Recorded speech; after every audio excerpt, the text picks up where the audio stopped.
Barbe noire. C'est le titre d'un post de Wilfried Ekanga sur sa page Facebook. La suite, dans un instant. Cliquez sur le pouce bleu et activez la cloche de notification pour ne manquer aucune de nos futures publications. Voici les détails de son post dans son intégralité. Barbe noire. Dans son discours de fin d'année, Paul Biya n'a mentionné aucun événement s'étant déroulé au mois de décembre. Aucun. Pas un seul.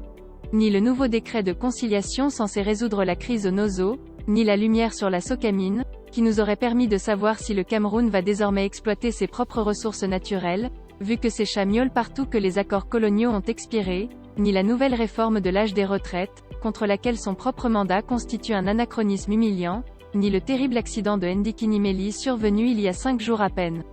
La raison? Eh bien c'est simple. Ferdinand Gogo a rédigé le texte il y a plus de 4 semaines, et l'a fait lire ensuite au lion sans dents. Aucun de ces événements n'était encore survenu, et il était donc impossible d'évoquer des choses qui n'avaient pas encore eu lieu, en particulier le drame routier. Par conséquent, ce que vous avez écouté hier n'est en fait qu'un court-métrage sorti il y a déjà plus d'un mois. L'enregistrement fut réalisé courant novembre après plusieurs essais, vu que les cordes vocales du lion sans dents ne tiennent plus du tout. Même les biaïstes l'ont fort bien constaté hier, même s'ils n'oseront jamais le dire, puisque leur mauvaise foi est plus grosse que le retard de la canne. Mais ce n'est pas tout. Au contraire, le meilleur reste à venir. En effet, sur le volet économique, le lion sans dents dit une chose très curieuse. En déclarant, il est prévisible que notre taux de croissance qui s'était stabilisé autour de 4% lors des années précédentes subisse une nette érosion en 2020. Non, vous avez bien lu.